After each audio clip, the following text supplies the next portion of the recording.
real high-class bout. It's on!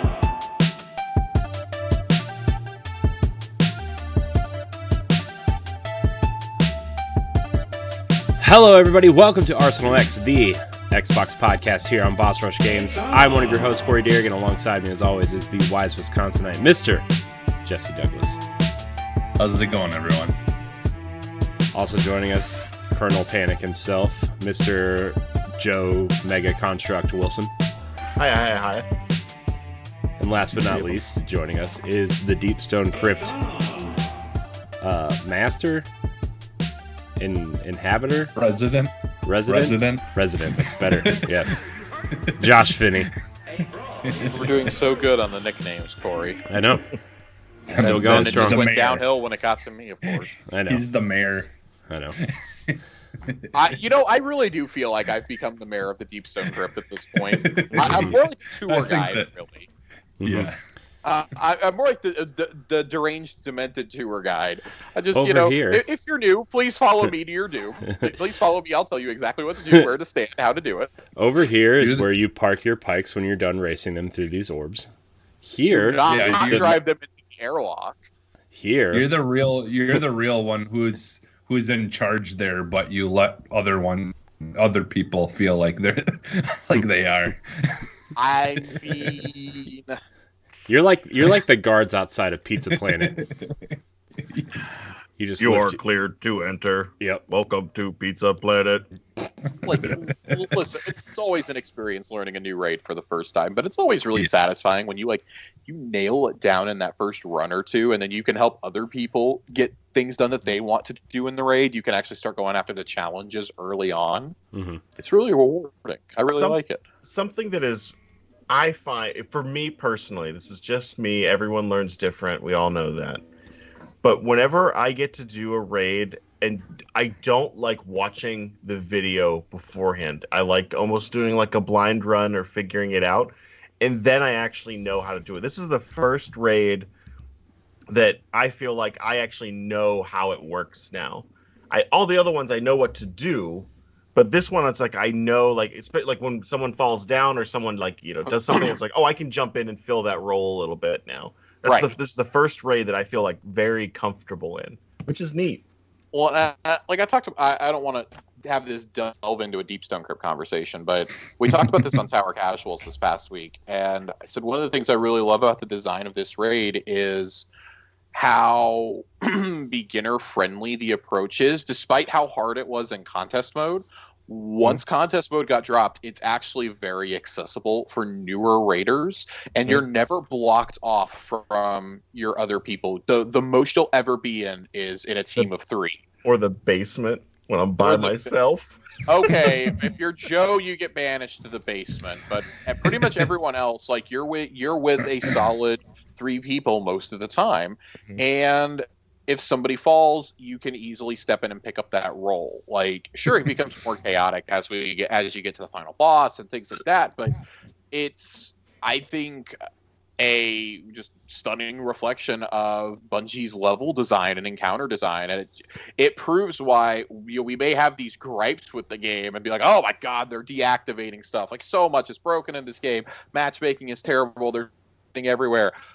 You step foot into a raid or a dungeon and you're like, god damn, this is why I keep coming back to this game over and over and over again. Unless you're me and you break the level like I did that last time we did that raid. I mean, Prophecy comes back on Tuesday, baby. So Still can't forget that they spawned me underneath the spawn point, underneath a platform where I couldn't jump anywhere to try to get back up above, and I just kept on. Every time I'd fall and die, they would respawn me back underneath the spawn point. I somehow broke it, and Corey and his friend just continued on. I'm like, well, I'll just sit here. Oh yeah, we were running the Whisper quest, and Jesse got stuck. It was one of the parts where it was the jumping puzzle in the Whisper quest. So yeah, and there's the one platform that you had to jump off to get to the other side of like that big area, like that big just open dark area beneath you, and it spawned me underneath that platform that you jumped from to get to the other side. It was And I just hilarious. I was just stuck there. It was kind of hilarious. I'm not gonna lie to you. But anyways, if you want to hear more about Deepstone Crypt and our Destiny journeys, you can check out Tower Casuals every Thursday live right here. Me and Josh, and sometimes Colonel Panic, and sometimes our friend Nerd Journalist. And I think I need to do another episode soon. yeah, we need to do a Deepstone Crypt deep dive, but I first have to run the raid. So, Well, also I know, we get more frames and sliders this week. So oh, yeah, By the that's time right. you're listening to this, guys, we will have 60 frames per second. you'll and probably be be able to downloading display. this episode and Destiny again Yeah, if Yeah. you are so inclined. Yeah, I want to get back 70 in gigs we have to re-download. yep. Sorry for all you Let 'em people have who it. have data caps. I don't. Yeah, I mean, I don't either. get fiber. Knock on particle board. We have a few pre-show questions here, guys. Of course, we lead the show off with Greg Osterman III. Always. Always. Always. He asked a His question favorite to food us on question. Saturday on Boss Rush this week too. He asked us about frozen pizzas this week, Yeah. but he said, "Hey, Axe Bros, it's better. It's better than Axe Mafia, but we need something. We need something creative here." He says, "There's a good sandwich and a bad sandwich. What makes a good sandwich?" It's time for some First sandwich off- casuals, Josh. First off, there's no such thing as a bad sandwich. Okay, if you've had a bad sandwich, you, my friend, messed up somewhere along the way because there's no such thing. You are not eating a sandwich. You are eating a panini. You are eating a hot dog. You are eating a burger. You are not eating a sandwich. Number two, put as much, and I mean as much, toppings as humanly possible on that sandwich. If you are not straining your mouth to get that whole thing in there, you're not trying hard enough. This has been Sandwich Casuals. That sentence sounds like it should be on another show. Nope. Just stack it up and Only get it on in there. Casuals. Take that all out of context. Sounds like Josh is signing up for OnlyFans later. Who knows? Maybe it's 2020, Maybe. man. There's a lot of people that would pay to watch you eat a sandwich. It's fair. I mean, That is a thing, I guess. just about anything you can get paid for to do online. Look, when I eat a sandwich, I toast the bread. I like a good toast. Okay? I like toast. I lather both pieces of bread with some mayonnaise. Okay, both pieces. Just lather it on there. I like a couple slices of turkey, a couple slices of cheese, just one leaf of lettuce, and if I'm feeling dangerous, 2 thinly sliced tomatoes. And that's it. That's my sandwich. That's a good sandwich. See, for me, I'm not a leaf lettuce guy. I like to get the shredded lettuce like they do on in Subway and stuff like that.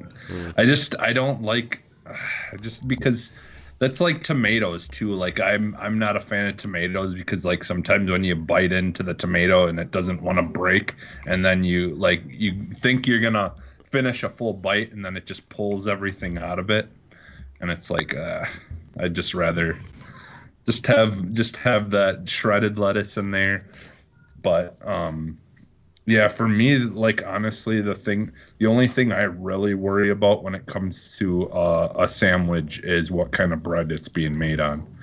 Honestly, like for I use me, a good the 12 bread's the grain. most important. 12 Yeah. grain bread. Well, it doesn't matter to me as long as it's a decent bread. That's all. That for me, that's like the main, probably my main worry as far as making what's a your sandwich. decent bread? Go-to bread. Like what's your bread? Like Corey said, like I do tend to prefer a more hearty, like like 12 or 15 grain. Like if I'm just using regular like bread that sandwich bread, but Otherwise, I usually go to the store and I get the big, like, sub kind of buns where you can cut them individually and make your own. That, or I go to like some of the sub places that actually make subs that sell like day old bread, buy their bread and just, then make my own at home. Because, I just like to have like the either the long bun type thing or just a regular like 12 or 15 grain. I mean, listen, I'm not picky about what kind of bread goes on my sandwich. If given the choice, those King's Hawaiian mini sub rolls are pretty choice. Yeah, That's true. Okay. That is fair. Oh, I have perfected making the Earl of Sandwich Hawaiian barbecue sandwich. What? at You've home. perfected it? I've perfected it. Wait, no, I hold have on, finally hold cracked on. it. No, this is a new conversation we need to have. Okay, look. I said today in a tweet that I am really missing Earl of Sandwich. Actually, it was a tweet about Walt Disney World, but I included Earl of Sandwich into the tweet. How do you do this? I need this. I mean, if you don't want to share your secret to the world on this here live podcast, you can DM me later. Chat, listen, what you do is you get yourself a pack King's Hawaiian 6-pack sub rolls. Cut it open. You get your chicken, you grill it up, dice it up, get it on in there. Just get it on in there, okay? Lather it up in some sweet barbecue sauce while you're at it. Like what kind of barbecue? The sweetest you can find. The sweetest you can find, and this is going to surprise nobody. King's Hawaiian makes barbecue sauce. At least in Texas they do, and it has actual chunks of pineapple in it. If you're feeling dangerous, you can get spicy. I like the spicy kind. You get the spicy kind. You marinate your chicken in it after it's cooked. You dice up your ham, chop it up, whatever floats your boat. Get it in there. You spread it on all across that sandwich, and you dice up some pineapple. You get it on there, smack it closed. If you got a panini press, get it on in there. And my friends, you are good to go. You are eating heaven in a bun. Let the sweet nectar of the gods flow down your chin as you bite into that sandwich. Let me tell you that I used to make everything a sandwich as like, I would say a kid, but probably through my 20s, I would turn everything into a sandwich. And I remember at like my peak sandwich making era, I would, and I shit you not, take a slice of garlic bread, put spaghetti on it, and then top it with another slice of garlic bread and I've make done a that. sandwich out of it. I've done that. I mean, why wouldn't Well, you? this has good. To be That's fair, good. I mean, it just Good. removes the dipping part of the garlic bread. You're literally I mean, just It is skipping a fucking step. delicious. And there is a meatball sandwich, so like the Listen, only thing a that good meatball sandwich is bar. missing Okay. But I will even take, like, since I'm a vegetarian, I'll take like those buffalo fake wings and line Yeah. those up on bread, and then like top it with shit, and then eat it. Buffalo wings go on Blue pizza. cheese Why and can't they lettuce. go on sandwiches? That's blue just cheese saying. and lettuce on it, and on a sandwich, and you got yourself a sandwich. You're talking about nectar of the gods, and I'm like, I take all the leftovers of my fridge and put them between two slices of bread and shove them in my face. There are many different gods, my friend, okay? I'm not You sure did- I subscribe to your nectar of the gods. You did say there is no such thing as a bad I sandwich. did say that too. Listen. I've done the spaghetti flatbread. I have done the mozzarella crunch. I've been there, my friends. I've done it all. I I maintain guess not if I- a bad sandwich. personally, if I were to choose my ideal sandwich, it's always a breakfast sandwich. I love. Oh, of course. Yeah. There's a place near me called Square Cafe, but they will do this. Cripes! If I could remember what kind of bread that they use, it would probably help out. But it's delicious. It's nice and like it's toasty on the outside, but really kind of soft on the inside, so you're not getting a lot of pull when you're pulling it apart. And I Mhm. do egg, feta, and like some vegetarian sausage on it, and it is just delicious. It's my anytime we go out to get breakfast, which we haven't for almost a year now. I was gonna say for 3 days. Well, no, I make sandwiches. I still make a breakfast sandwich at home, but it's It's not even the though I same. think it's It not the same. slaps differently. And I don't think it's the same because it's not as good. I think my breakfast sandwich is good. I think it's because the best breakfast sandwich is when it's made for you and not by you. Because I don't like the dishes. And to make a good breakfast, you need like 90 pans. It's just such a clean. And I mean, let's be honest, like places that make sandwiches or make burgers, they've literally perfected it over how many years to the point of where it's as easy to put together as possible. And so like if you're not one of those people who's figured out how to perfect it, it's just not gonna turn out the same.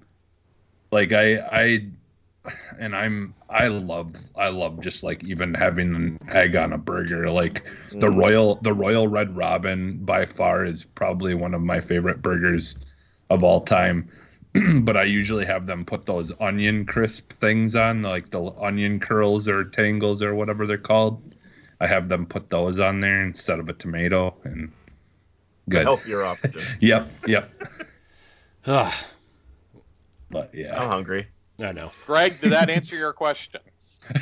I hope it did, because if it didn't, I don't know. Sam Hall writes and he says, how are you guys going to discuss Game of the Year? Are you even going to do one? I don't know. I didn't play enough games that came out this year to even like really care, to be honest with you. Yeah, this is a rough year. Just especially for me, is just trying to save money to get the new console, and and like now that I finally did get the console. Now it's too close to Christmas for me to start spending money on myself. Like when I got to start, but like worrying about buying stuff for Christmas and things like that. What's the cutoff for Game of the Year? Because like Cyberpunk here comes out in 4 days. December 31st. Yeah, we usually. I feel like that's not like that's December 31st. No, it's still 2020. I heard you. I have headphones on. I heard you. I just wonder, like, when's the deadline then for choosing Game of the Year? Because like, are we gonna spend 20 days with Cyberpunk and be like, yep, that's it? I mean, like, I honestly think that would probably be my pick, just because it's one of the most prolific games that I'm going to play, and I haven't played it yet, so that's me making an assumption. I think last year we did it. We did the episode in the beginning of next year. I think last time that we did Game of the Year, that had been different, I think, than the previous year.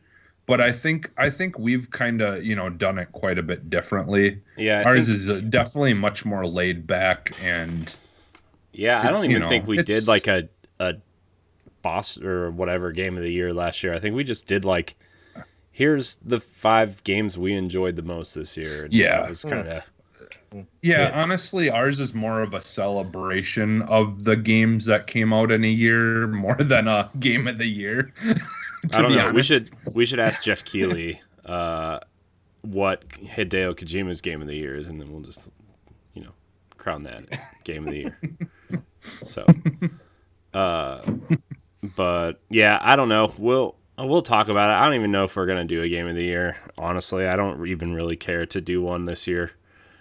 I feel like, I mean, even if we do, I've got a lot to say. So I mean, we can talk about it in the next week or two if we like how we're gonna do it then.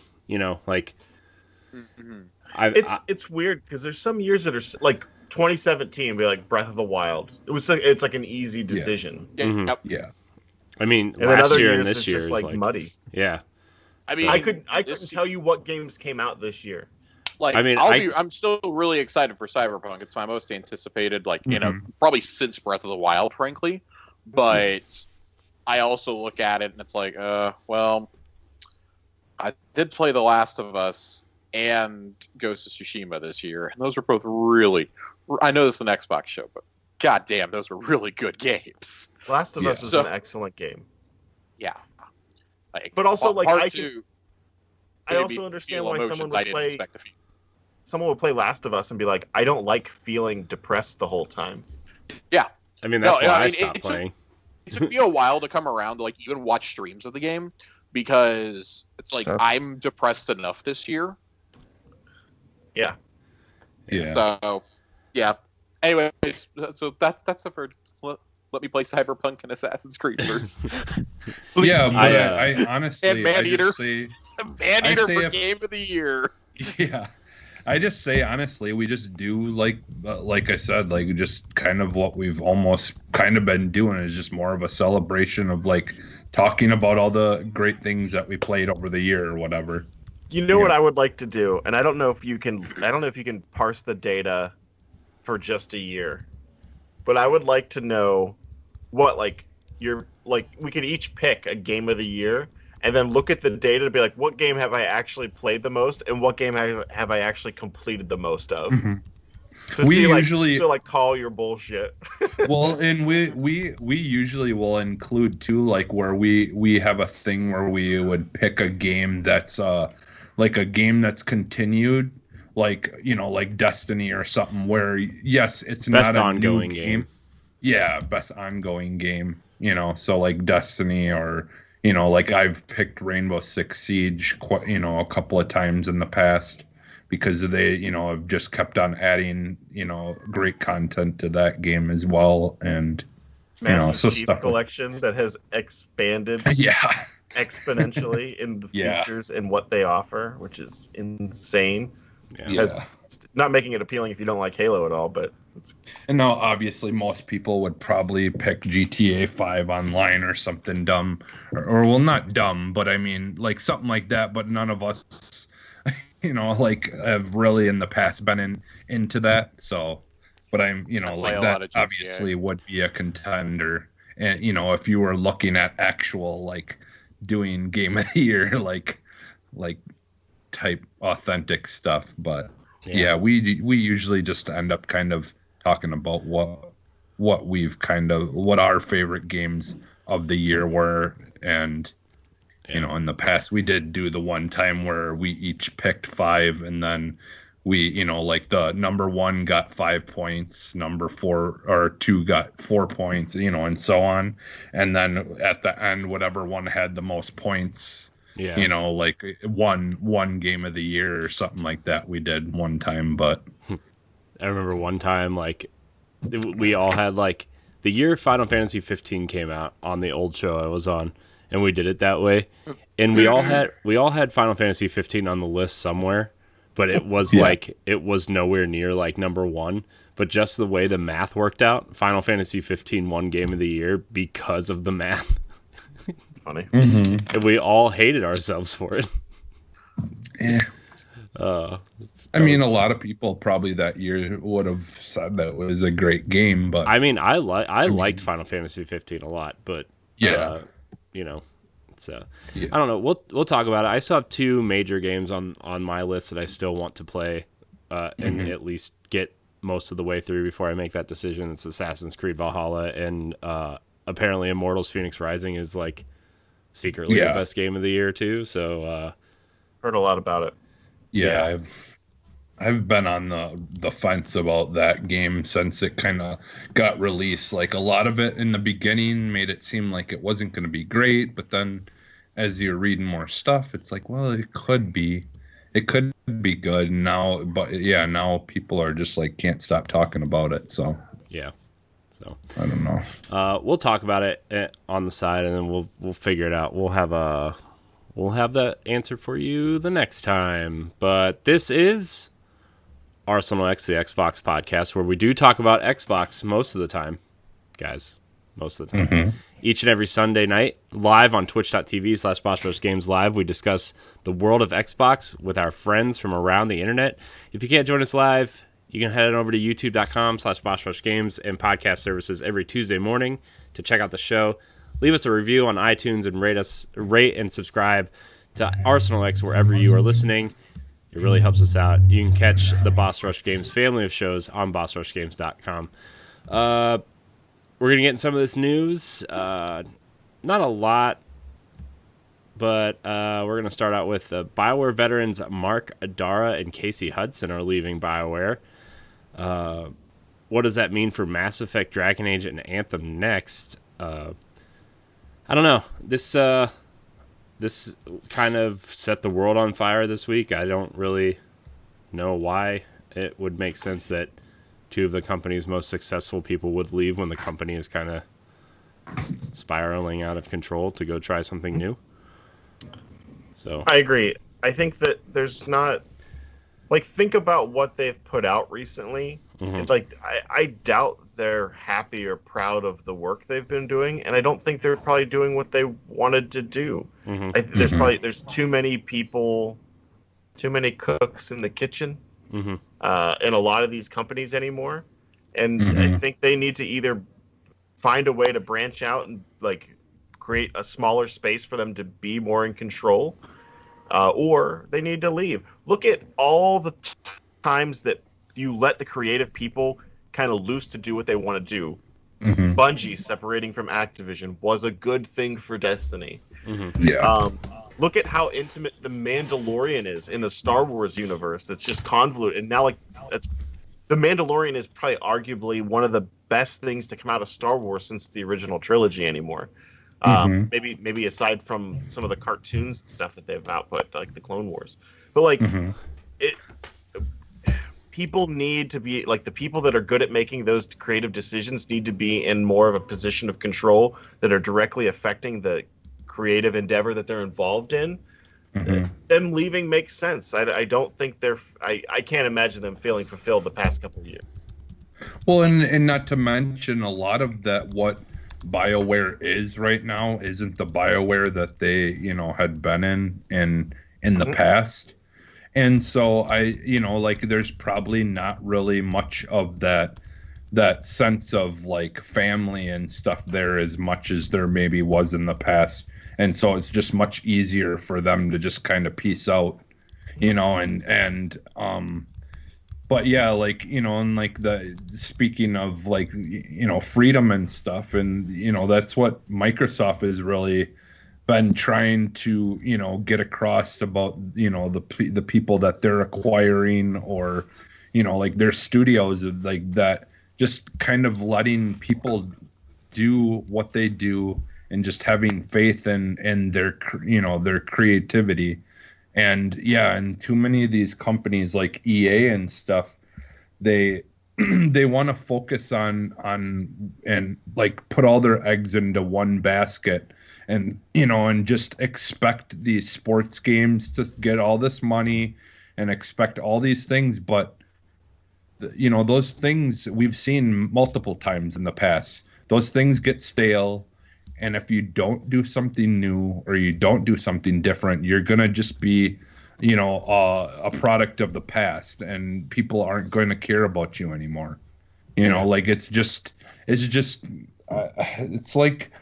like today, like I was talking with my sister about the GameStop's closing.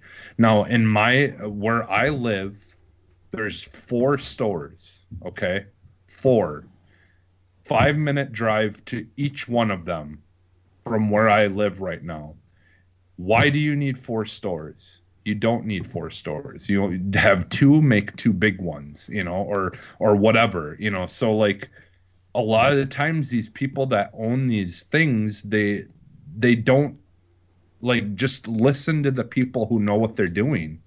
Like just listen, like you've got to, at some point, GameStop had to have known when Netflix started going digital that wasn't going to be the only thing that went digital. I mean, music was before it, like I mean, the natural progression is things are going to go digital.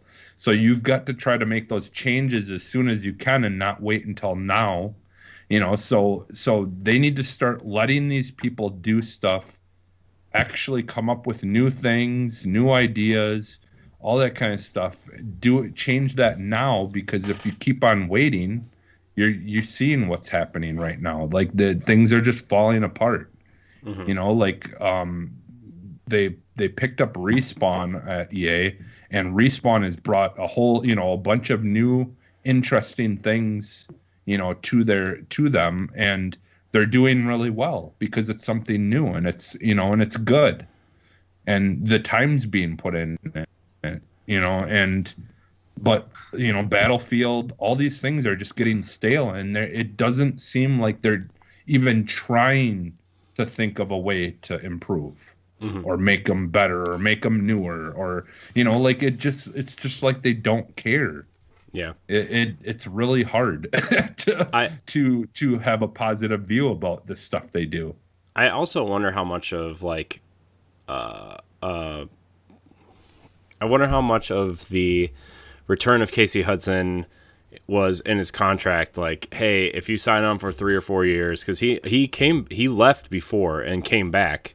He left to go to Microsoft to work on some alternate reality projects, I think, and then he came back to BioWare to get Anthem out the door and Mass Effect Andromeda out the door.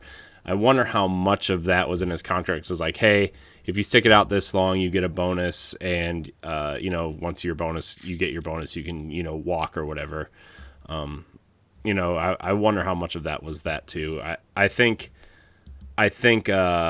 Mark Darrah's departure is going to be felt more than Casey Hudson's departure, really. Yeah, maybe they thought by now they would have Anthem redone already, and that this was the amount of time that they gave them, to try to finish, like have a contract with them or something.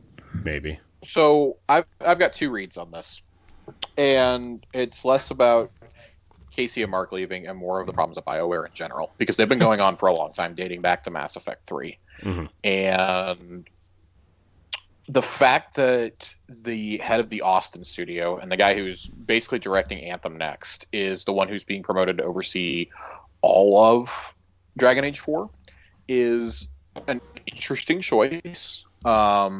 To me, it shows one of 2 things. Either they have an insane amount of faith that Anthem Next is actually going to be good, or this is a Hail Mary throw. Because the Austin studio primarily has been, again, working on the Anthem reboot and has done the Old Republic. Mm-hmm. Those are 2 radically different games from Dragon Age and Mass Effect. Mm-hmm. And I think we are realistically... I don't want to be that person, but I'm going to be that person. After Andromeda, after what we saw with Anthem, Old Republic is, it's just kind of chugging along. It's its own thing over there. Like, is it still going? They're expanding the Austin studio. It's still going 10 years this year. That's or next crazy. year, I guess. 10 That's years crazy. Next year. It's bizarre.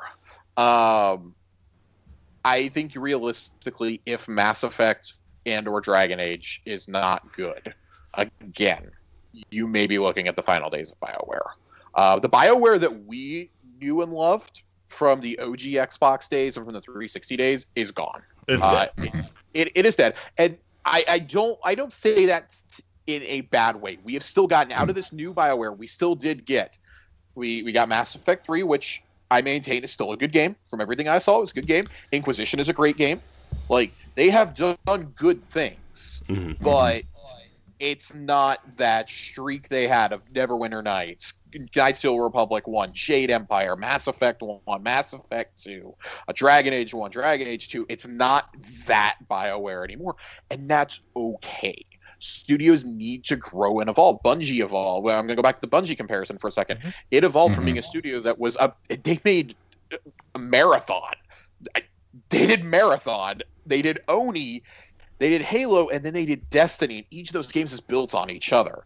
Mm-hmm. And I think that's okay for a company like BioWare, but compare that with a studio like Respawn, where they have a clear sense of direction under Vince Zampella. They know what kind of company they want to be, but they've also been able to get out of that first-person shooter genre. Even though they did something truly unique with Titanfall and with Apex Legends, they were able to bring a new spin to Battle Royale with Apex, and they were able to do an incredible third-person action game in Jedi Fallen Order. And they built the team for Jedi Fallen Order in a way where, like, that was a direction where they're like, okay, well, we have the combat designer from God of War. We have the, they put all these pieces together to make that type of game, Right. And, BioWare used to be one of the destinations for it. If you want to be working on the best RPG team in the business, you're going there, like back in 2005-ish. You're going there, or you're going to Lionhead. Like, those are the two Western RPG studios you're going to. Like, Bethesda was gaining a lot of traction too with the console crowd at that point with Oblivion. Like, you were going to one of those places. And nowadays, I feel like, well, Lionhead's gone. BioWare's going downhill. I guess Bethesda's still attracting people because they've got 1 billion studios, but I think we're really seeing to this resurgence of Western RPGs. Legacy companies like BioWare are trying to figure out what their future is, where they stand at. They tried something new with Anthem, and I'll never fault a company for trying something new. It was an interesting concept that just simply didn't work. This goes back to the games as a service argument that we had. The fact that we are approaching 2 years of this game being completely broken, and we still haven't seen Anthem Next, I personally don't care about this anymore. I don't know a single person who is still excited for this reboot because it's been 2 full years. That game was $5 within 6 months of launch. Like, no one cares about this. It's not going to have a Destiny 2 style resurgence. And if it somehow turns out to be decent or even playable, that opens up a whole nother conversation about how much leeway are we supposed to give these developers.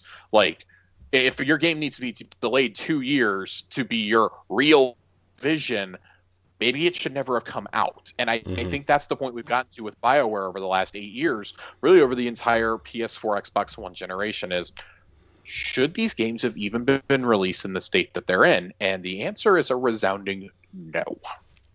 There's much more going on there than just EA's meddling. The fact you had to bring Casey Hudson back to fix your studio, like, Casey, I don't know if Casey really wanted to come back. He probably came back because, and this is pure speculation and conjecture on my part, is he came back because BioWare is his baby. Like, why would you want to come back? Like, you were handed creative director, but then at the same time, you have to take the flack for Anthem. And that's not something anybody wants to deal with. I'm excited to see where him and Mark go after this, because you think they'll end up together? I don't think. Maybe. That partnership feels really similar to draw another parallel with Respawn.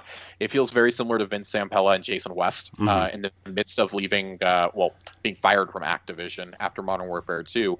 It feels really similar to that in a lot of ways to me. And I mean, they make it pretty clear in their post, like, hey, we resigned, we left, this and that. I think Casey's was much more voluntary. I have a feeling, because Mark, to my knowledge, Mark has never left BioWare before. No, he hasn't. I feel like Mark was probably asked to leave at that point. He was there for all of these missteps. And at a certain point, the price comes due. And as much as I hate to say that about some of my favorite creatives, there's a limit. Like, at any profession, there is a limit to how many missteps you can have before your time comes. And I feel like that just may have been it for the old guard at BioWare. Like, I'm still excited for Dragon Age 4. I'm still excited for Mass Effect Legendary Collection and for whatever comes next in that universe. But we have to all understand it's not going to be the same as it was before, and that's okay. So, my long-winded spiel is done. Yeah. Anyone else got anything else to say about that before we move on? No, I had a twinge that made me fearful that somehow the Mass Effect remaster is going to get fucked up. Like, they're going to, like, tinker with something. Yeah. Like they're going to fix something that they shouldn't fix. Or, and then, oh man, can you imagine waiting this long for a remaster and it suck? Like, I think people are going to be really surprised at how much, like, they really don't like Mass Effect 1. I've already seen a lot of people going, no, like, let me rephrase that. Like, Mass Effect 1 is the weakest of the trilogy. Okay. But I've seen a lot of people go like, oh my God, like, I hope they're going to completely overhaul it. They're going to make it better. Like, they're going to give 2 and 3's combat. Like, no, they're not. I promise you they're not. You're going to have a whole lot of upset nerds in spring 2021. Dude, they would have to do like a Mafia trilogy style remake to Mass Effect 1 and then, update I'm sorry, 2 and 3. BioWare doesn't care enough to do that anymore. No. EA doesn't care enough to fund that either. It would have to be a Resident Evil 2 style remake. Yeah. But I love Mass Effect 1. Like, I love the story. I have a lot of nostalgia for it. I'm just saying, like, compared to 2 and 3, like, I still like it. I love Mass Effect 1 story and characters and that character development. I prefer playing 2 and 3. The combat in 2 and 3 is better. That's what I'm getting at. Yeah. I mean, it makes sense because Mass Effect is clearly more of a RPG style game, whereas 2 and 3 are clearly third person action games. The music when you have to scan the planets and you're looking at your map. Yeah.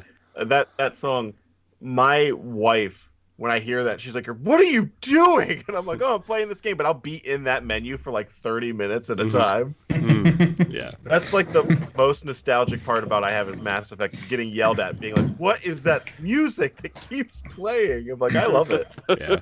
To be fair, though, it did work for Demon Souls. Like that, from what I understand, that game is basically the same, and lacking all the new improvements that the newer ones have brought. But people Yeah, but still I feel like Demon Souls and the Souls genre as a whole, I feel like people are the fans of those games that know what Demon Souls is and know what to expect. Whereas, like, I feel like Mass Effect appeals to a lot more people than than Demon Souls and Dark Souls, and a lot more people played Mass Effect than Demon Souls. So. I mean, it's not as much. A lot more people as much definitely of a played. cult following. Yeah, a lot more people definitely played Mass Effect 1 than Demon Souls, but Demon Souls on PS5 is doing bonkers numbers. Yeah. That. I can't wait to see the NPD numbers next week on that game, because now you have the full strength of the Dark Souls trilogy and Bloodborne behind it. At Blue Point, let's be honest, outside of Capcom's Resident Evil team and the Final Fantasy VII Remake team, Blue Point may be the best team to remaster something in the industry right now. I would love to see Blue Point tackle Mass Effect 1. I'd love to see what them, or hypothetically one of these other teams, if that kind of love and dedication was put into remastering that game. It's not going to happen, though. That would require EA and BioWare to admit that something was wrong in the first place, and to spend the money to put that out, and not just do a quick reskin or say, "Oh, look, it's the Legendary Collection." Yeah, we're gonna sell this for $60. Like, I would pay $60 for a full-on remaster of Mass Effect 1, done from the ground up, Resident Evil 2 style or Final Fantasy VII Remake style. It's just not gonna happen, though. That's what I want. That's what I want to happen to Dead Space. And I do wonder if those rights may be a little convoluted, because Microsoft did technically publish the first game. Yeah, I do wonder how much they have in say over anything that touches the first game. Well, they did. Anymore. Now I'm really done. Microsoft did, or they did. EA did publish the game on PlayStation 3 when it came to the trilogy. Right. Yeah. So, as a trilogy, I don't think you could buy Mass Effect 1 independently. You cannot. You have to buy it as the full trilogy. Whereas on Xbox, you can still buy it. You can buy it digitally on PlayStation 3 for $15. The first game. Just only. The first one? Yeah. Really? Yeah. Interesting. Okay. I mean, I don't know why. I guess, like, if you bought 2 and 3 on PlayStation 3, you would want to play the first. I don't know, but they did sell it separately for $15. So, all right, we're gonna move on here. Joe, this one's for you. Hope you're excited. I hope you have your Mega Construct sword ready. I do. Halo Actor says Halo Infinite is coming in the spring. How do you feel about that one? Let me say that's not just a Halo Actor. That was Steve Downes, wasn't it? Yes, it was. Which is Master Chief. I think that's fine. I think that's kind of in line with all the other things that we've been hearing. I'm fine with it. Like, I think that's a great time for for Halo to come out. And it's funny because I'm kind of glad it didn't come out at launch, as much as that would have helped the launch of the Xbox and created a lot more buzz.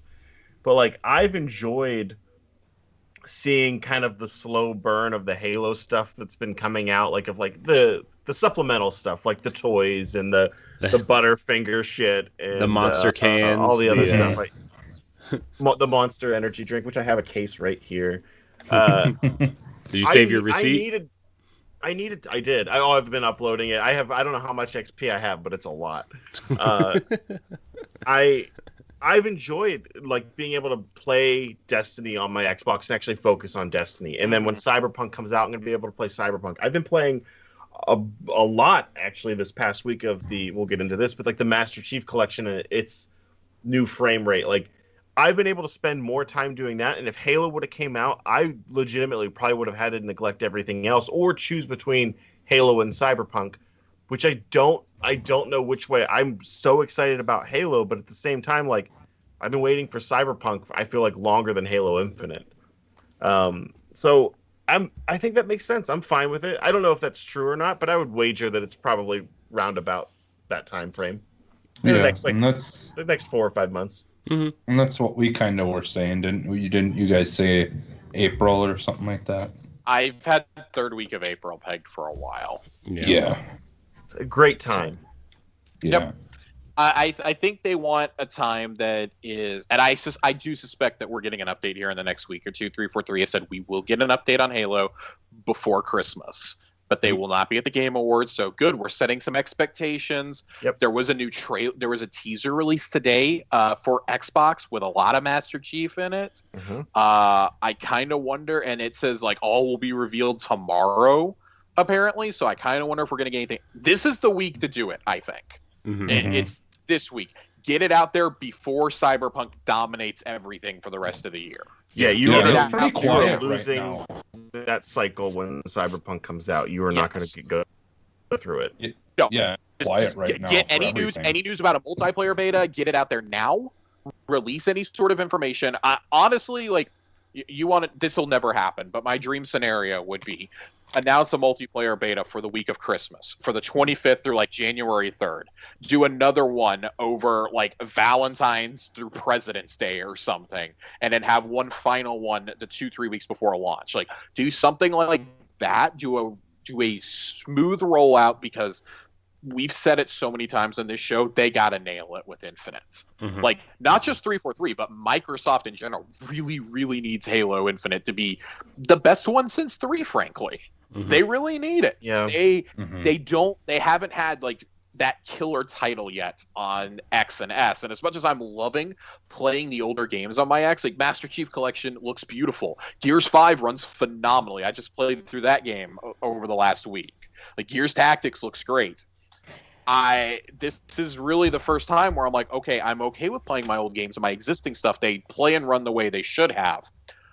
But you really need that system seller. I want the game that's going to cause all my friends to go, oh my God, okay, that's it. I'm buying one. I'm upgrading. Not just, I'll get one when I feel like it. Like, no, I want them to go, okay, I got to get it because I got to have the most optimal version of the new game, of this new title. I got to have it. What better time to do that than with the 20th anniversary of Halo next year? Yep. Yeah. I really hope they have a Bring out the Mega Constructs, boys. Trying. Yeah, when are they gonna just make a? my finger. When are they gonna just make it where you can make the Xbox Series X a model of it with the Mega Constructs? That would be really cool though, by the way, if you like Would. could do it. I do have to say there's some screenshots in this article of Master Chief, and like the Master Chief character model looks phenomenal. The new version of it, which I would say is like a best of Master Chief armor, but like it's very clearly heavily inspired by 2 and 3. Oh yeah. I think it looks, without knowing anything about the story or whether or not I'm gonna like the grapple shot or any of that other stuff, like it's my favorite armor. It's like a little bit more detailed than 2 and 3, but it also has kind of like a clean Lions aesthetic to it. I like it a lot. I like it a lot. Now they just have to work on this pilot guy, because his face was it looks like early 360. His toy looks real bad. Yeah. Do you have it? Do you want to show I it? don't have it. I've been told that I'm not allowed to buy any more Halo toys until after Christmas, which I legitimately would be okay for Christmas. I just got one box, and in it was every Halo toy that I didn't have that's currently out. That's within reason. Easily accessible. He wants the Series 1 McFarlane toys from like 2002. Oh, I got Joyride ones, man. I have OG Halo. Joyride. There is Wow. a name I have not heard in a long time. Wow. I got those hanging out. Wow. Okay, our last story here. It's about Fortnite, but they've got some pretty interesting things coming up in Fortnite, which I saw a tweet today. It was one of you guys, or maybe it was somebody said that they would spend thousands of dollars in Fortnite to see these skins without ever playing the game. And That was Megan. oh, was it? Yeah, it was like, yeah, you're right. I would love to see all these skins, but I'm not spending the money in Fortnite to do it. but they all look cool. We're getting the Mandalorian and Kratos and rumored Master Chief, and somehow Samus was trending in Fortnite or on Twitter for Fortnite at some point. Yeah, too. because the idea is with the game, they took out the what's his name from X-Men or whatever, the bad guy. I'm blanking on it. Galactus. Galactus. And then at the end of it, the beginning of this season, they had the Fortnite guy got a call, and they said that he needs to find all the best hunters of any galaxy he can find. And so he jumps through a rift on his way to all the different universes of the world, of our world, to try to find the best hunters. And so right away I was like, okay, well, I know Mandalorian will probably be one of them. And, sure enough, he was. But yeah, like the idea is you've got Master Chief, you've got Samus, you've got, like Kratos, which Kratos and Mandalorian are already available in the game. Like today, they've been now since last week or whatever, or since the end of this week, I should say. But yeah, so that's the idea, and that's why basically like people are just going crazy with ideas of like all these famous hunters of games, of you name it, could easily be in, whoever wants to make deals. So let me ask you. So I've never played Fortnite. I did, in anticipation that I saw Master Chief might be at it. I downloaded it. What is Fortnite? What is it? No, I mean, like you're talking. Like, is there a story to it? Okay, yeah. So like 10 seconds. So Brief. Josh is shaking his head. Got 10 seconds on the clock. Each season has like a theme basically that's part of a story that's continuous. Every season has got something different going on. And then inside the game, you've got different kinds of like almost story driven like options of things that you can do to try to like get XP to upgrade like certain things. But those kind of things change with each season. But and it primarily is is the just world the battle does. royale. Like it's just that's what it is. But there's actual there's more. It's more than just like, honestly, when I play it, I don't play it to win. I play it to try to do the goals, the things, to try to get the upgrade, my battle pass, or get unlocks or whatever. Like I don't care in that game about winning, which is different from any other game like that I play as far as being competition. Like I don't really care about whether I win or not. I just want to just do the fun missions and all that stuff in that game. So like if you look at that game that way, as more of like trying to challenge yourself, I think it's a much much more acceptable and fun game if you do it that way, in my opinion. Like all these people that go on and just talk about how they win today or do this and do that, it's like, yeah, like I can do that too, but what's actually more difficult is some of these objectives. Yeah, Fortnite is it's tough. I'm not gonna lie, I'm not very good at it. If they add Master Chief, now how much? Josh, let me tell you, the Captain America set was $25. The entire 25, and the Batman set I think was $25 or $30. So Master Chief's probably gonna be like 25. So the Kratos set. I was tweeting about this There's only a couple of bucks. I downloaded I downloaded Fortnite the other night, and I went into the item shop just for kicks and giggles. Before I even got to the item shop, I was given 3 or 4 separate pop-ups of buy the battle pass, buy the battle pass, buy the battle pass, which is already off-putting to me. I don't like it when games do that to me. Yeah. And then I open up the item shop, I get hit with that again. I start scrolling down. The Kratos pack is on sale right now for 2,200 V-Bucks. Normally, it is 33. which is And what? the what's the conversion rate for V-Bucks to I dollars? believe that's $30. I think 800 V-Bucks is $10. I think. I'm not sure. I know it's not 1-to-1. I know it's not like 100 V-Bucks is a dollar. Yeah, fucking give me a currency. I'm It's looking $8 right now. It's 1,000 $8 V-Bucks for is 1,000. $10. Oh, well, there you go. It 1,000 was V-Bucks $7.99. is- And if I were to buy the battle pass, we don't have to talk about this on stream. Maybe if you have the battle I'm pass, just gonna it's boot it and look it up. $7.99. I mean, Because Okay. yeah, I've only paid Regardless. $7. That's Wait, a how lot much is for the a battle character pass? skin. $7. It's Oh. like it's Well, there- or whatever the V like. there's 3 different battle passes, or there's like the $10 tier, which is like the base battle pass. Then there's the $25 one, which unlocks the first 25 levels for you. And then there's the new monthly subscription battle pass, which is like what, $12, I think they said, a month. Yeah. And you get like Right. 1,000 Yeah, there- V-Bucks and like a bunch Yeah. of exclusive skins and stuff, and a battle pass. every month. Yeah, every month you get 1,000 V-Bucks. Yeah. Gross. So This is too But much. yeah, no, their battle pass isn't that expensive at all. I've It's only not been the battle pass that I have and a you problem can get with. the You points get money back. for your money in that. Don't get me wrong. I have a problem with the individual characters that are not a part of that, aka Kratos for 2,200, and that's somehow considered a sale. Mhm. That's where I've got the problem with.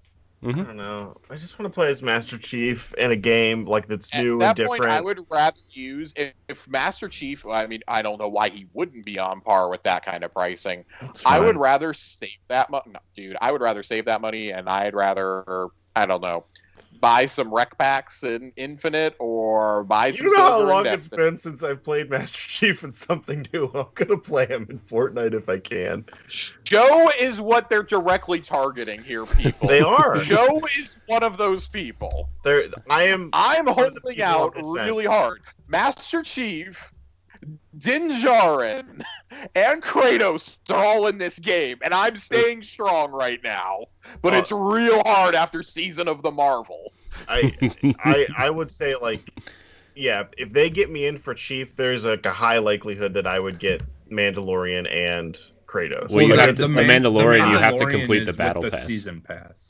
you The have to. battle pass. You just got to get it. So, I mean, hypothetically, if you're looking at how much V-Bucks is this all going to cost, you're looking at paying For the Mandalorian, it's 8 40, 45-ish for all 3 of those things.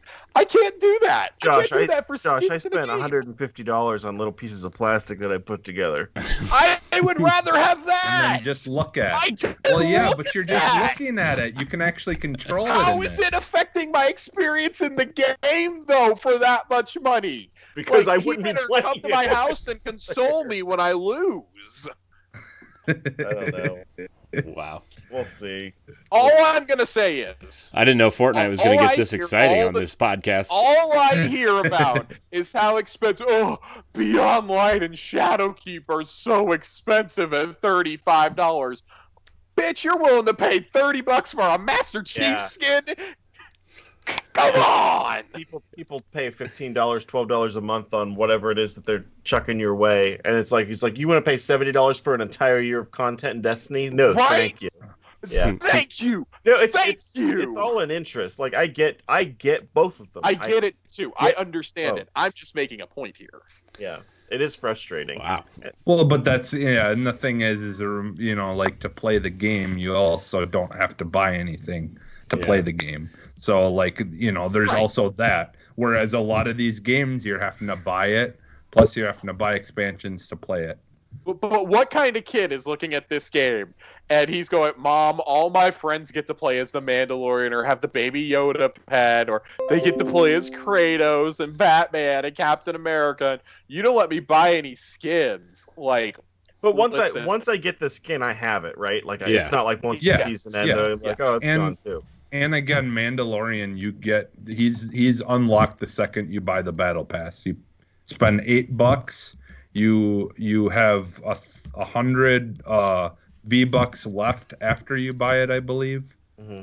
And you unlock him instantly. Well- And then like from there you unlock a bunch of other characters throughout it. Yeah. And then there's other like you can upgrade his armor like he does in the show. like you unlock stuff and then you can get the better metal parts on his, like his shoulder pads and things metal like that. parts? You mean Beskar? Better, yeah. So By the way, like that's You the stuff that you're uncultured working with. swine! this And then season of The obviously Mandalorian is you very good, by unlock- the way. Excellent. And then obviously, as your backpack, you unlock the little baby Yoda and the floating thing that follows behind you while you're running around at all times. So, Mandalorian. Sorry, everyone. I Dude, went down. This down this dark this path. is the most exciting thing on this show that just happened. We're talking about Fortnite, I guess. We're now appealing to the younger audience, everybody. Hey kids, come on to get your Fortnite V-Bucks. Follow on. Don't bother following on Twitter. We're not going to give away V-Bucks. Mandalorian, though, man, what a show! Fucking great show. Great show. We're gonna have that Mandalorian spoiler cast after this season's over. It's gonna be a good one. Every game. All right, so we're gonna get into some of this. Well, we have one question here. One question from David Michelson. If you want to write in a question, you can email us at arsenalxpodcast@gmail.com or tweet at us at arsenalxpodcast. We'd really like your questions. David Michelson writes in and he says, now that Oscar Isaac has been cast in a Metal Gear movie, The Witcher and The Last of Us have TV shows, and Uncharted is getting a movie, what franchises, I think he means what Xbox franchises, do you think would fit in this medium, and would they be on the big or small screen? Well, Halo's getting a Showtime show, apparently, supposedly. Well, it was a movie, then a show, and then the really bad show that did come out.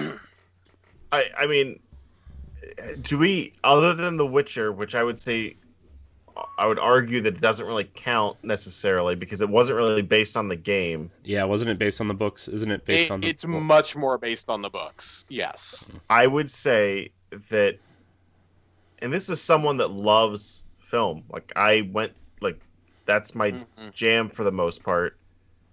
Games don't translate into a movie. The game is the superior medium from almost every perspective. Like, you get to embody that person or that character and make decisions, and then picking a very linear path and choosing either to you got two options. You either show a story that already exists that you've already played, or you create something else that doesn't exist, in which case you run the chance of forming a new narrative that people aren't interested in, or you choose like a side topic. Mm-hmm.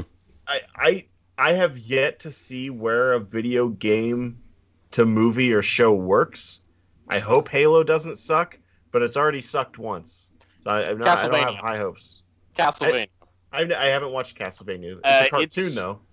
Yes, so it's done. It's very anime and very anime-esque, and it adapts. Right now, it's adapting mainly the NES and Super Nintendo titles, which I think is a great approach. If you're going to approach something, make it to where it's not one of these like epic 20-30 hour single-player games we already have, like Uncharted or like The Last of Us. I think is the one that I think is going to break the mold for live action. It's very likely because it's already been announced to be a 10-episode series. Neil Druckmann is writing it with Craig Mazin from Chernobyl. They're writing and executive producing it. It's on HBO. Like, I have a lot of faith that that's probably going to be the one to break the mold for us, because Monster Hunter ain't it, guys. The Witcher is based more on the novels. I get that most of us, not all of us, associate The Witcher with the games, but it is actually a very good book series. You should go read those if you haven't. The first season is based almost entirely on the original collection of short stories. So when I keep seeing news about something like Halo, I do not think Halo will succeed in this. I don't think it's going to be good. I think Halo has too big of a universe now at this point. Now, there are two Xbox properties I do think would work excellent as shows. Forza. And those are... God, I hate you. Get out of here. Get out of here. Gears of War and Fable. And now, bear with me here. I think you could easily easily tell the story of the Gears games over a couple of 8-episode seasons. Each game takes up a season. You can do some side stories in between. You can expand upon the narrative in the games. Those are 8 to 10 hours at the most campaigns. I think that would be a great one to adapt. Dave Bautista's begging to play Marcus, so let the man do it. As for Fable, I think Fable's the more intriguing one because you don't have to follow the games. You can very loosely associate them by putting people like Teresa and Jack of Blades in there. You don't have to actually follow those games, and I think that's the more exciting universe to play in. You can have a high fantasy series set with that. But I mean, beyond the upcoming Last of Us, we hope that's going to be good. Castlevania is good, and Advent Children back in the day is phenomenal. That is a perfect example of how you can take a video game property and move forward in this medium. I don't know. I think Spirits Within was better. Fable. God, get out! With Fable though, do you make it a BBC movie or a BBC show? No, you give it to somebody with a huge budget. Like, would you do it like Amazon's doing Lord of the Rings or HBO did Game of Thrones?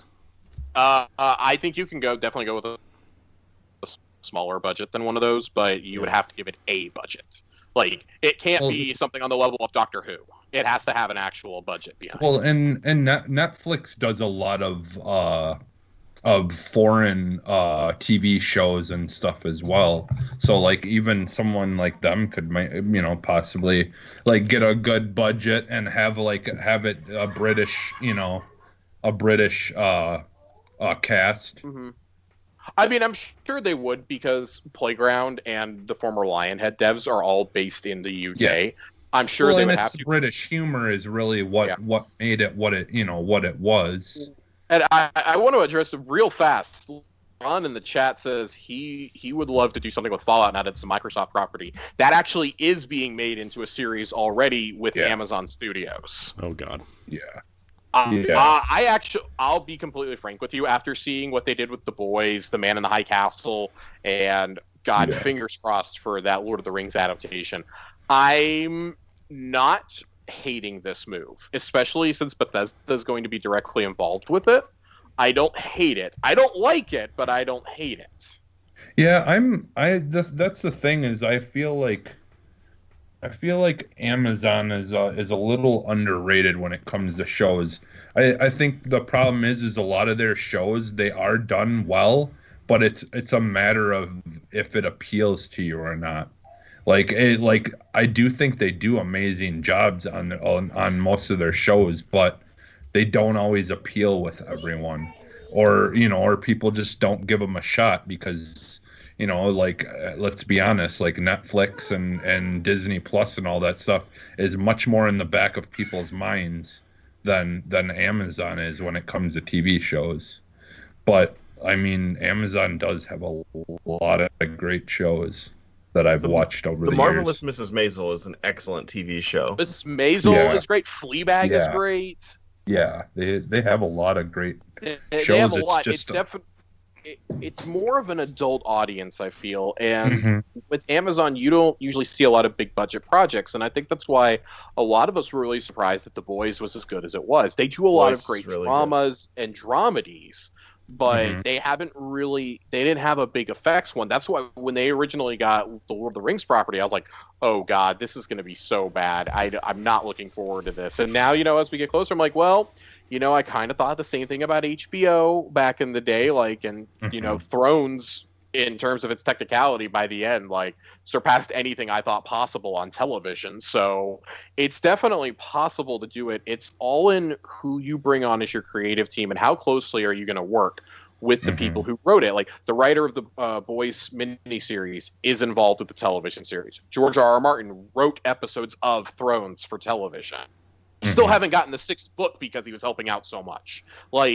There are ways to do this. The original Witcher writer is helping out, advising Cavill and them on the production team for The Witcher. Like we just said, Druckmann is doing The Last of Us. I think when you try to adapt a video game, and this is why I'm hopeful for Metal Gear Solid, Hideo Kojima personally picked Jordan Roberts Vaught Roberts, excuse me, to do this movie a couple of years ago. I don't know what he saw in Kong Island that made him go, "This is my guy," but he said, "This is my guy." And if somebody like Kojima, who we've seen has a very cinematic flair to how he does games and cutscenes, I have a lot of faith in this. Like, I think that that's how you're going to truly move this medium forward. Not a crappy Ubisoft adaptation like Assassin's Creed, where, oh, it's going to be this original story, but we're going to tie it into the game's timeline and everything else. Like, no, you should have just adapted the Ezio arc. That's what you should have done. Think about Metal Gear Solid, all right? And there's a lot, I agree, there's a lot of very cinematic stuff in there. Mm-hmm. But let's get anyone, and I will say anyone, to edit that down to an hour and a half or 2 hours worth of watchable content. Yeah. Oh, I'm not disagreeing with you. I'm saying I only have faith in that because Kojima is so involved himself. I don't think that it's a good idea. I truly think if you're going to adapt a game into a watchable property, it needs to be taken to television and given an 8 to 12 series order. And that's how you do it, because otherwise you get the Doom. Yeah, that's Doom 8 movie. to 12. I mean, that's also, you didn't have the creators involved in that. Like John Carmack had nothing to do with that. Yeah. You want, if you can do 8 to 12 hours, I think you can do a lot of these single player experiences. Maybe not these huge RPGs like Fallout or Skyrim or something, but you could adapt some of these games like Gears, Uncharted. I'm going to disagree. I think that when you have better world building, the likelihood of you creating a series to succeed is higher in a video game. So I don't think Uncharted is great because the game is already so cinematic and already tells this larger story. And again, like just cramming that into a movie or adapting it based on the stuff that you fell in love with is not there. Skyrim would be, I don't want to say easy, but easier because it's so open-ended. You just put someone in the world of Skyrim and then you can have them interact and give snippets of like nods to things. If you do the Mandalorian approach to any video game, it'll be better. Meaning that you take a character that doesn't exist in that IP already, you put them in the world, you let them experience the world and give nods to all these things that the players have done or seen throughout the history without having to go too much into detail. So that you also don't lose any additional viewers that may have not played the game or that part of the game. Right. Mm-hmm. I think, like, think about like a Halo without Master Chief in it. I think that part of the people would be disappointed that Master Chief isn't in it. However, it would be so much easier to tell a tale of another Spartan that you're not aware of, but then you can still have the, things from that universe in there. It talks about Master Chief, but not directly in it. I understand why the need to put someone in that is there, but I don't think that's the right choice. I think it is the world. Fallout is a great example of one that would do well because the world is so strong. You can do anything in it, and it's going to feel like Fallout. Right. But with Fallout, you can easily take it to a different region. Like, for example, throwing this out there, like we've never explored Texas, for example. You can go like the ruins of Austin or San Antonio or something. You could do and completely just like very loosely connected. I mean, the games are loosely connected as it is. Correct. Like you could do something like that, and I definitely agree with you there. I think that is a good approach. I think it's got to be that, and I think it's got to be approach. I don't think 2 hours is enough to establish something based on an existing property, and I think that's like part of the magic of why we like Rogue One so much with Star Wars is it was a brand new cast of characters that were tethered to the original trilogy, but you pretty much knew their fate going into this. It still managed to tell a unique story. It told about something that was almost a throwaway line in the original movies, but is so core to the original film itself. And I think if you do something like that, like if I go to watch a Last of Us series, though, here's the catch-22 of that. I go to watch a Last of Us series. I don't want to watch a story about another survivor in that universe. I want to watch Joel and Ellie's and now Abby's saga play out. I don't want to watch other characters. I don't care about other people in that universe, frankly. Like Uncharted, I want to watch Drake's story. Halo, on the other hand, Gears, those are fleshed out universes already in other mediums. I would love to see other squad members. Give me a show about Clayton Carmine. come on. Give me a show about Clayton and Lizzie. I'll watch that. I think Like, everyone would watch a show just about Buck. Listen, if you can get Nathan Fillion to don that armor in real life, I will do unspeakable acts to watch that on television. Name your price. No, Name your Josh, price, Phil. Name your price. Unspeakable X. All right. Yep. Yep. You heard it here first. Check That's the tape. the name of the episode on Unspeakable Acts. Oh man, I don't know. I guess I would just rather play my games. I don't need to watch them, honestly. But Sure. like something like Halo, I guess, like Josh said, I would like to see something happen in the universe besides Master Chief. As much as I like Master Chief, like I think doing something with the ODSTs would be way more interesting, or like another Spartan team, or something. Let me see what Blue Team was doing between the events of First Strike and Halo 5. Yeah. You know, come on. Weren't Fred they just Kelly and fighting Linda, Red I'll Team watch and that Blood show. Gulch? Were they just fighting Red Team and Blood Gulch? Like, I'd love something like that, but I definitely agree with Corey, though. At the end of the day, I'd rather play these stories. Yep. And I think the reason why I say that is video games, like, when we talk about art, are still such they're such a baby art form. And we haven't quite hit that moment where an adaptation has made us go, wow, this can actually work. Uncharted ain't going to be it, folks. Mm-hmm. Okay? Like we said, like if anything happens, it'll be The Last of Us. And I want something to succeed, even if I'm not interested in it, because I want to see this move forward. Like we adapt so many novels into award-winning films. We've adapted albums into award-winning Broadway musicals and subsequently then into feature films. Like I would love to see something like that happen for video games, but if it takes us 10, 15, 20 years to get there, we're still so relatively new in this art form's life that's still an accomplishment. The fact that we're even still trying after The Spirits Within is an accomplishment. Oh, The come on. fact I that- watched Blood Rain. Like, dude, the fact that UA Bowl did not completely ruin this for us for all time is an accomplishment. We survived Peter Jackson leaving Halo. We survived Wada not working on Gears. We survived Gore Verbinski passing on BioShock ultimately. Like, we'll get through it. We almost had to endure that bastardization of Sonic before they, thank God, fixed his character model. But Sonic is watchable. Sonic is a step I in the like right watching. direction. I like. It's not great. Okay, there's a reason why I bought it for $6. It's not great, The last but it is watchable. 15, It 20 made me seconds of that with smile. Jim Carrey is worth watching the whole movie. It made me smile. Like getting that post-credit scene. Just I had the biggest grin on my face. But Yeah. it's like you have to have these things that even if they just take a step or two forward, they may not run the whole 100-meter dash for you. Like Sonic is literally going to hand the baton to something that will finish that race, though, eventually. Yeah. Like we started all the way back here with Advent children, and we're like, oh my God, this is great compared to the game. This looks amazing. And now look at where we are. Like now we're actually starting to adapt stories, and we're taking those steps forward, like learning what works and what doesn't. Don't let UA Bowl near them. Probably not a great idea to let Paul Anderson near them anymore. We got 7 horrible Resident Evils to show for it.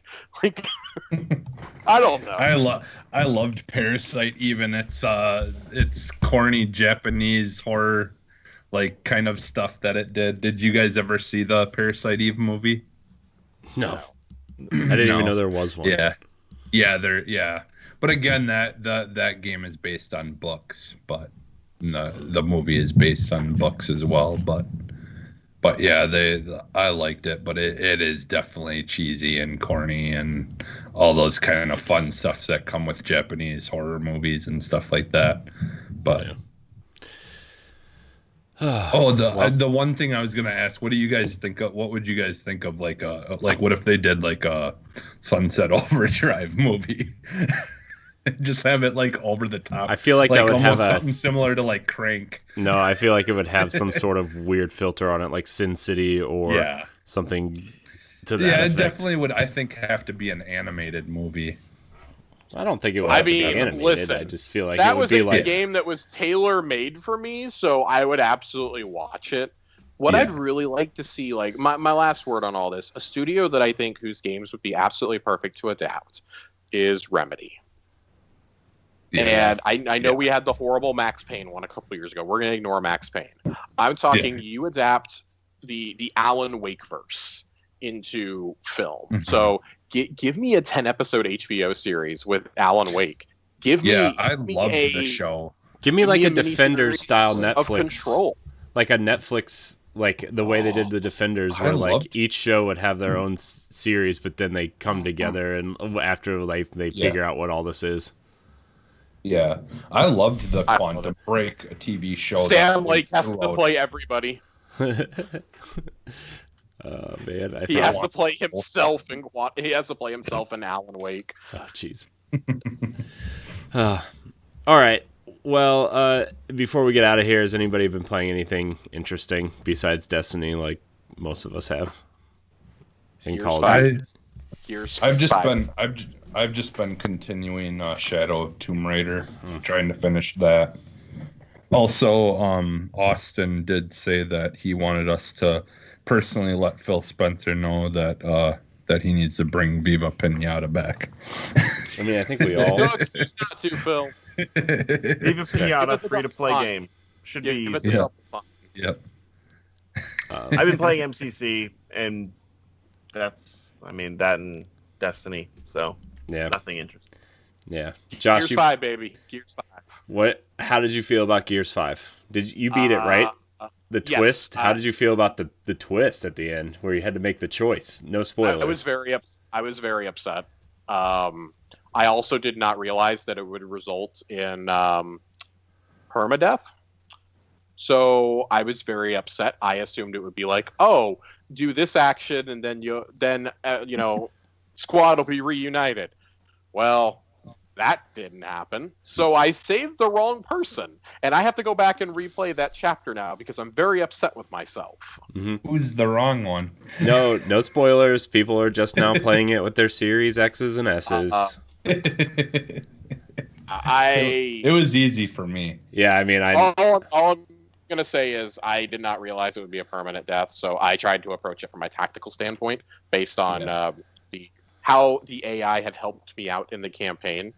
Yeah. So I was very upset with my choice, though. Ultimately, I think this is an example of how Gears needs to move forward, though. I was telling our friend Ray that this is, to me, this and Gears 4 is how you properly take a series into the next generation, and you leave the baggage of the original, like, incredible trilogy behind. Like, you honor what that laid. Those characters still have a role to play in this story, but they're no longer the focus of it. Shifting the focus away from JD to Kate in this game is the best decision the Coalition could have possibly made. yeah. Kate is an infinitely more likable protagonist. She's the only character I'm invested with in this universe outside of Marcus from 1 through 3, and I think even Marcus has gotten better in these games. I think, like, I actually, Kratos style, I actually care about him now, and that influences how I enjoy and interpret tomatoes in the game. Yeah, you care about his tomatoes. The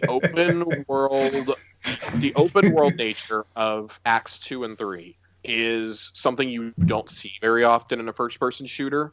And I mean, this is an FPS, this is a third-person shooter, but it's something you don't see in games like that, and it was so needed. But the desert blows. Yeah, it's terrible. The lightning desert. That is the worst part of the game. Yes, it is the worst part of the game. And yet somehow the boss fights in this game, the matriarch and I'm just going to call, I don't know what it's called, I'm going to call it the Kraken, against those two things are just incredible set pieces, incredible moments. You know, when you're in the lab and you're hunting / being stalked by the matriarch is so great.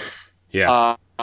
The side mission nature, I would love to see them expand upon this even more in Gear 6, and I will, because if they take anything away from this game, I think that's that was awesome. The jack system is great. I found myself scourging for all of those parts. I wanted to upgrade them all the way. I'm going to go play New Game Plus just so I can carry over all my upgrades and go hunt for the rest of the components. Mm-hmm. I made my own version of the cover of that game, and I made Jack be the main big character on the front of the page and everyone else smaller, because in my opinion he's the real hero, and he's the most important asset in that game. If they didn't have him, there's literally wouldn't have made it even like 15 minutes into the game. I'm just like, it's great. It was a great way to change up the gameplay loop. It's definitely one of my favorite games of last year. I feel like it's I mean, I wrote this in my review when I wrote it, but I was like, this is the first step in approaching Sony's, prolific profile of story-driven games. It's a long way off, but it definitely this felt like a game that aimed their guns at that, and I really enjoyed it. I really enjoyed Gears 5 a lot. So, but as for me, I've been playing a lot of Destiny, and I'm about 3 hours into Assassin's Creed Valhalla, and I wasn't sure how I was liking it at first, and then like I got to a point where it started clicking for me, and now I kind of don't want to put it down. Yeah, I heard it takes like about 3 hours until it really, really starts. Well, it's not just opening up quite a bit. It's not just that. It was the part where like I was still playing Odyssey when the Series X came out, and it still feels different. The map feels different. The upgrade paths, everything it's a different style of open world game, honestly. And it took my brain a lot of time to make that transition, because Odyssey is so good, but it's also so big, and there's also 9,000 question marks all over the map. And if I don't know, Valhalla feels like the things I liked about Origins and the things I liked about Odyssey and the stuff I liked about Black Flag, and they kind of just put them all into one game and took out the crappy parts, I would say. For me, like Odyssey, what really set Odyssey apart from all the other games, because like I've played a bunch of them and just never really got pulled in. But there were parts of it I liked, but like Odyssey for me, like the fighting mechanics and all that kind of stuff were much more interesting, and I don't know. I just enjoyed the way you play that game over a lot of the other ones, because I liked that you didn't really have to do the whole stealth thing unless you absolutely want to. I don't know. I think it's just the fighting styles though too. Like, each time period's going to have their kind of style of fighting, and I think that the Odyssey, the more vicious, like almost Dark Souls kind of like fighting versus the some of the other ones is just appeals to me a little bit more. And the same with the Vikings. It's kind of the same kind of style of fighting, where it's just ruthless and not quite as stealthy, I guess. Yeah. Also, in Valhalla, I like wielding the two-handed, like the two-hand axes. Like I just start with, like they want you to use like a giant axe and a shield, and I'm like, no, I'm using these two tiny axes and just like, I don't know, cutting people up with them. So, but that's it. Anybody want to hit on anything else before we get out of here? I'm just really excited to see what this Gears DLC is going to be. The campaign stuff. DLC. Yeah, because I mean, they said early December we'd know more. My friends, it is early December. I expect that this week. I mean, maybe that's their Game Awards announcement. Like, oh, it's available now. Maybe. Again, this is so stupid. Why are you trying to put things out when Cyberpunk is coming out? Yeah, well, I mean, like, I think DLC for a game that's been out is better than putting out, like, it's better than putting out Gear 6 the same week as Cyberpunk. Let's be honest. It is, but still, like, your first real campaign DLC. Like, come on. Yeah. I don't know. I have about that. As someone who just finished Gears 5, I'd really like for them to like stealth drop this DLC like Monday night so I could just blow through it real quick and then I get to lead it off the Xbox. Well, what if tomorrow they are doing like, because you said they said they were going to have more news about Halo tomorrow as well. No, that's my personal speculation. They said we would get news about Halo before Christmas. Oh, okay. I thought you the said that like when they. Okay. The little video that was airing, suppose the tagline says all will be revealed tomorrow or something along those lines. Well, let's say it does, and they have like a mini like a show where they just talk about like a few things, and they say like that it's available today. Like, I mean, like that could be like the end of the show. They say, you know, that the Gears 5 stuff is available today. Like, I could see something like that happening, but you know, get it out sooner than later. People can finish it here before Cyberpunk comes out. Well, we'll see. We will see. But I think this is going to wrap the show, guys. This has been Arsenal X. Remember to like, subscribe, share, rate, and review wherever you consume this show. You can find us on bossrushgames.com. If you can't join us live, remember you can find the show on Tuesday mornings on your podcast service of choice. If you are listening on podcast services and you want to join us live, it's Sunday nights right here on Boss Rush Games Live.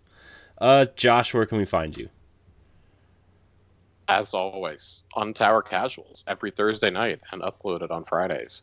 And on Twitter and Twitch at Josh_Finn with 2 N's. This week, we're playing Call of the Sea, Destiny 2 in 4K 60 frames. And after that, it's all Cyberpunk all the time, baby. That's a sweet little dish. Joe, where can my friend, this is a full 5-course meal, okay? Yeah. Joe, where can we find you? Well, it's easy to check the show notes. It's Colonel Panic K3RNL Panic.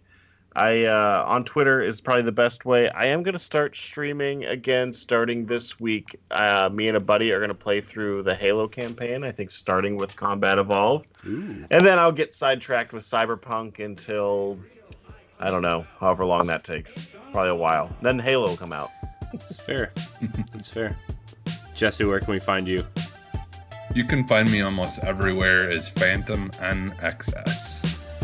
And you can find me at IamCorianHD on Twitter and Instagram. You can find me on CorianHD on Twitch. You can find me here on a plethora of things, including next week's Boss Rush podcast and Power Casuals with Josh Finney, and anything else I decide to do during the week when I'm, not busy. So, thank you guys so much for watching, and until next time, we love you.